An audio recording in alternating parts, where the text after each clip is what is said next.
mwiriwe nizeye ko mwese meze neza. Ingwe ni Gadi Nshimiyimana cyangwa se Nshimiyimana Gadi. Muri kano kanya rero ndi ahangaha kuri Oakwood University iri muri Alabama Huntsville. Hano nkaba ndi kumwe n'abatumirwa banjye baraza kubibwira neza basobanura ndetse n'impamvu bari ahangaha uyu munsi. Ngaho nimukurikirane kandi Imana ikomeze kubahereza umugisha aho muherereye hose muri Amerika cyangwa se mu Rwanda ndetse no ku isi yose. Bavane mwire neza. Ya rero nk'uko nababwiye nitwa Gadi, nitwa n'umubano. Yita Jean de Dieu. Byiringiro Claude. Jean de turi kumwe ndetse tukaba kumwe na Byiringiro.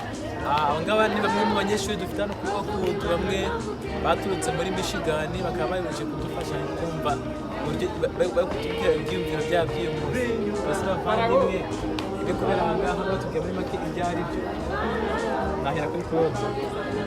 Mu by'ukuri iri kubera hano ni ugushimira Imana cyane yuko tumaze hano igihembwe, tukaba twarahahuriye n'abavandimwe bavuye mu masiteti atandukanye bavuga ururimi rw'Ikinyarwanda.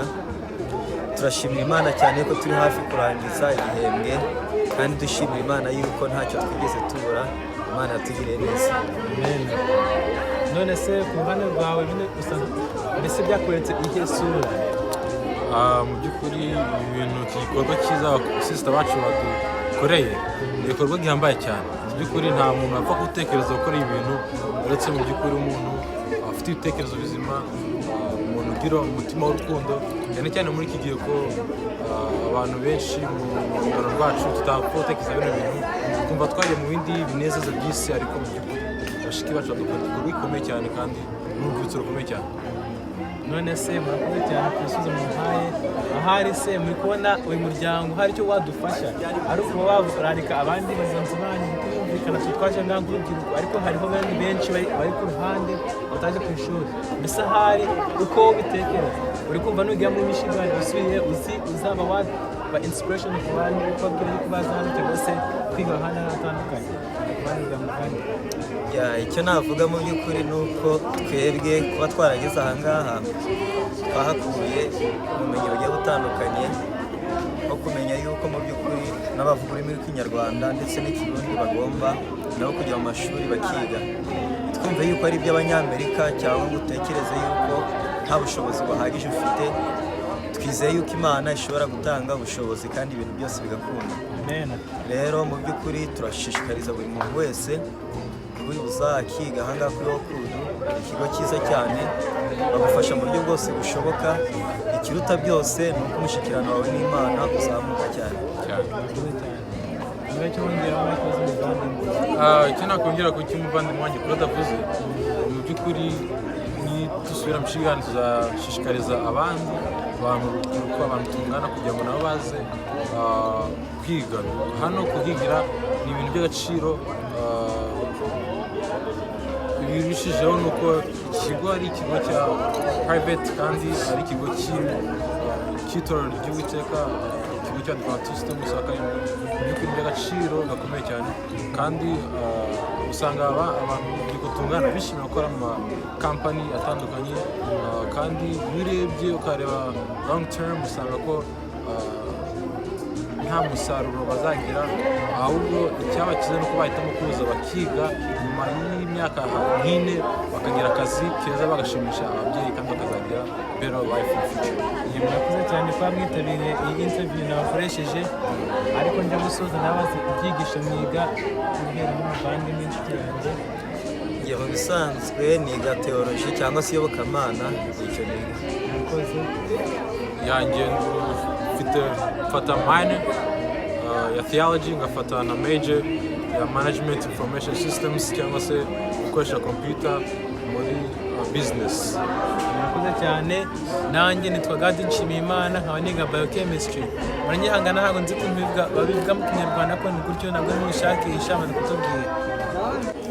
Aha ngaha mfiteho abatumirwa batanu rero baza kwibwira amazina yabo ndetse babwire n'ibyigisho bagenda biga nuko kumeze n'ibyo bize kubabaza. Waba witwa nde, wiga ikihe cyigisho? Murakoze Gadi.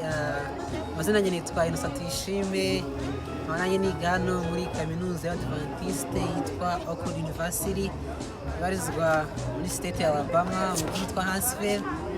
tukaba twaragize amahirwe kuza kwigira aha ngaha nk'uko mubajije, aniga iyobokamana cyangwa se teoloji mu rurimi rw'icyongereza, nkaba nkomoka muri siteti ya Kenta. Murakoze cyane.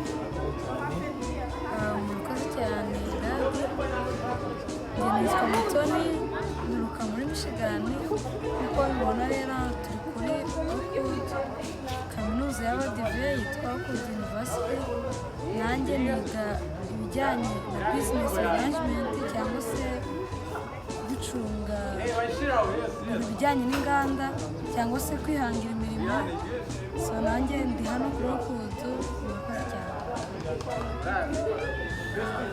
Nanjye nitwa Byiringiro Eric, nanjye nturuka muri state ya Michigan. Nk'uko bagenzi banjye babivuze, twagize amahirwe akomeye yo kuza kwigira aha ngaha, ndetse tugira n'amahirwe akomeye yo kuza kwigira mu kigo cy'Abadiventiste.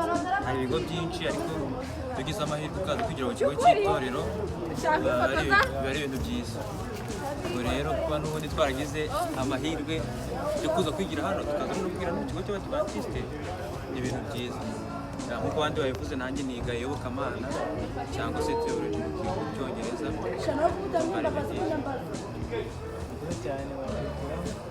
Nanjye amazina yanjye banyita Muhoza Josiane, nkaba nturuka muri leta ya Michigan. Nanjye nkaba niga aha ngaha kuri kaminuza y'Abadventiste. Nanjye nkaba niga physician assistant, na abantu bafasha abadogiteri. So murakoze cyane.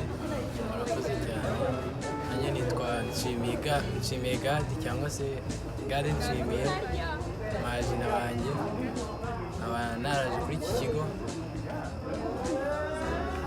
cya Oakwood University, nkaba naraturutse muri state yitwa Texas muri Houston.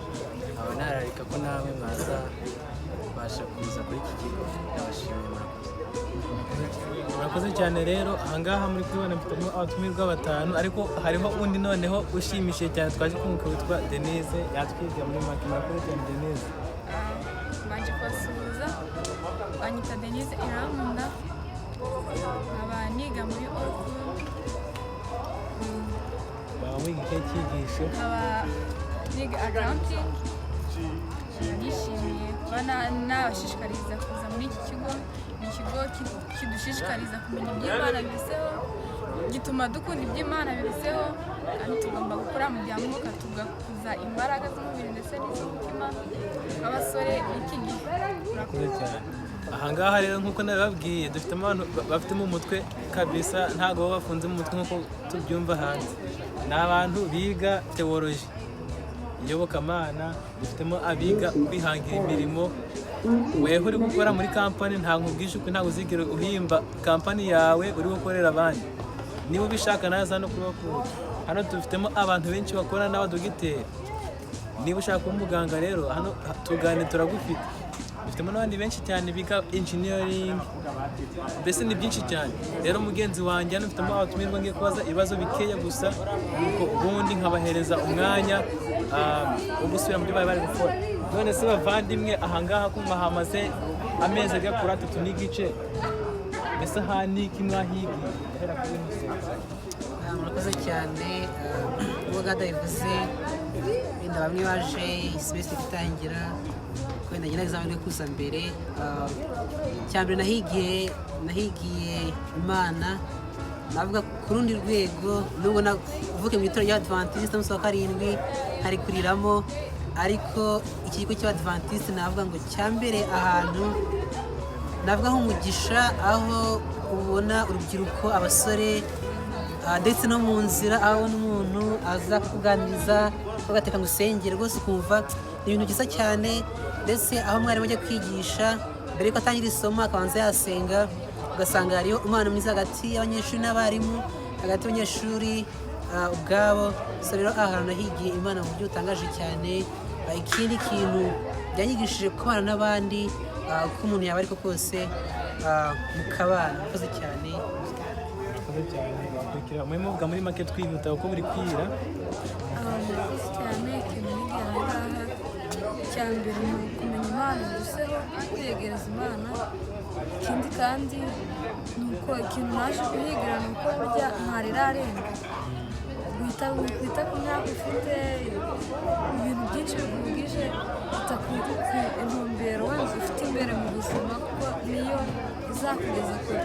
Rero icyo nasanze aha ngaha ni uko nasanze ibyo nibwiraga ko bitashoboka bishoboka, ni ibyo bintu nahigiye hano cyane.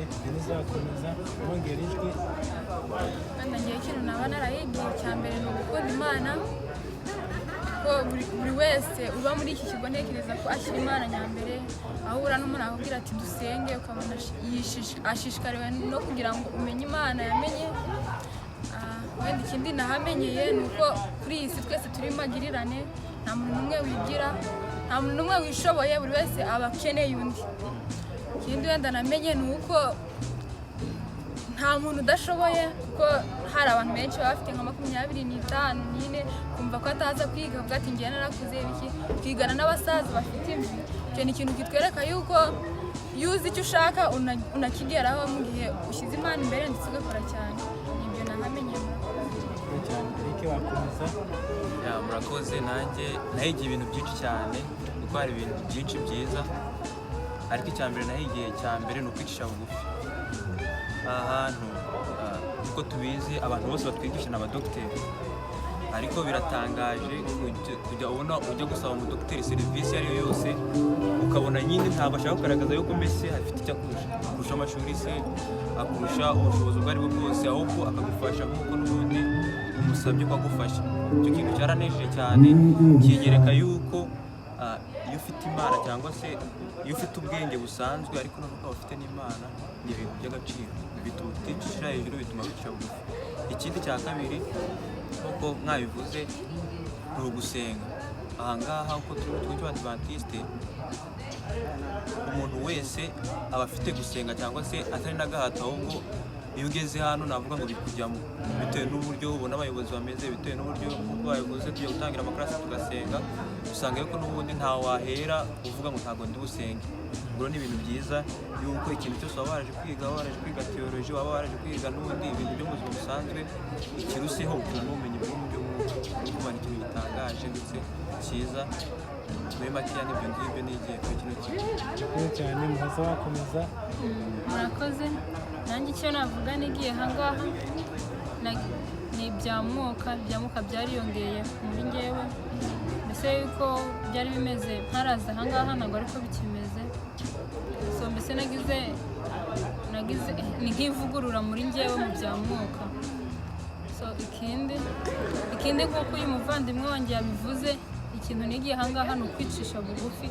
Abantu ba hano bicisha bugufi, kandi ukabona ni umuntu pe ukurenze, udafite icyo mwahuriraho, ukabona kwicishijeho bugufi akajya kuri levo y'uriho nawe. So rero icyo kintu nakigiye aha ngaha ni ikintu cyiza cyo kwicisha bugufi. Njyewe hano ikintu nabashe kwiga ni ukubana no gushyira hamwe hano kuko abantu benshi bari mu makorali, hari ababwiriza hano dufite muri iki kigo, ariko dushyize hamwe hano muri iki kigo ikintu nabashe kuhigira ni uko iyo dushyize hamwe byose tubasha kubikora nk'uko buri umuntu wese abishaka. Ikindi nakwigira hano ni uko hano muri iki kigo bigufasha kubasha gushyikirana n'Imana bitewe n'abandi banyeshuri baba bari muri iki kigo. Nicyo nabashe kwigira hano. Murakoze cyane. Rero abatumirwa banjye uko nayo maze kubabwira amazina yabo ndetse nuko banivuze ndetse n'ibyigisho bagenda biga byose, babashije kubabwira ibyiza bahaboneye ndetse n'icyo bahigiye. Rero nahawe kuba wiyumviye aha ngaha, nayo mfite undi muntu ukomeye cyane, noneho araza kubibwira izina ko n'umuntu mukuru, ababwire icyo yiga aha ngaha ndetse n'impamvu yamuteye kuza aha ngaha. Bitanamugoye wenda yavuga n'uburyo angana kuko ni umuntu w'umugabo kandi umuntu w'umukuru. Murakoze, mwakomeza. Amazina yanjye yitwa Tuyishime Elize, ntuye muri Texas muri Fort Worth. Mfite imyaka 33, ndubatse, mfite umugore umwe n'abana babiri. nkaba narashimye kuza kwiga no kuri Oakwood nubwo imyaka yanjye isa nkaho iri kurenga iyo kuza ku ishuri ariko naje gusanga ubuzima bwiza bwo muri Amerika busaba kwiga ndiyemeza rero ndigomwa amafaranga abandi bakorera nazana abandi bakamara iyo myaka ahangaha nubwo yaba ari myinshi nahisemo kwiga biomedical science cyangwa biologie médicale mu gifaransa numva mfite intumbero icyerekezo cyo kuba dogiteri muganga ibyo bikaba bizantwara igihe kingana n'imyaka 8 ntabwo nigeze mbara imyaka rumwe nyiha uburemere kuko tutazi igihe dufite ku isi icyo nahaye uburemere nicyo nzamara ku isi niyo mpamvu niyemeje kumara imyaka yanjye ahangaha ndiga bagenda neza.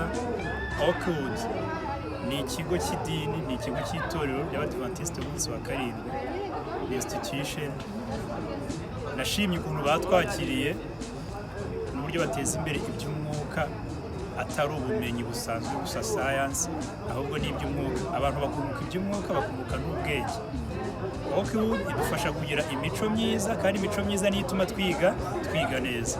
By'ukuri rero ndashima aho tugeze ndashimira Imana ko igihembwe kirangiye ibintu byose byagenze neza kandi ntabwo turimo gukora neza turi gutsinda kandi twiteguye dufashijwe n'Imana twiteguye ko mu gihembwe gitaha tuzarushaho. Murakoze cyane rero abagani batumirwa bagenda nakiri uyu munsi bakaba bamaze kubibwira ndetse n'ibyo bamaze kuhigira. Rero umuvandimwe weho uri aho ngaho usigaye umaze kumva testimony ya Elize ni umuntu mukuru kandi ufite n'abana ahari mbese weho ufite imyaka 18 cyangwa se 20 ukora muri kampani ukora kuzabyara ukiri gukora aho ngaho ntabwo yigeze yita ku myaka yafite kuko imyaka ni umubare kandi umuntu arakura kandi akagira n'ubwenge bugenda bwiyongera.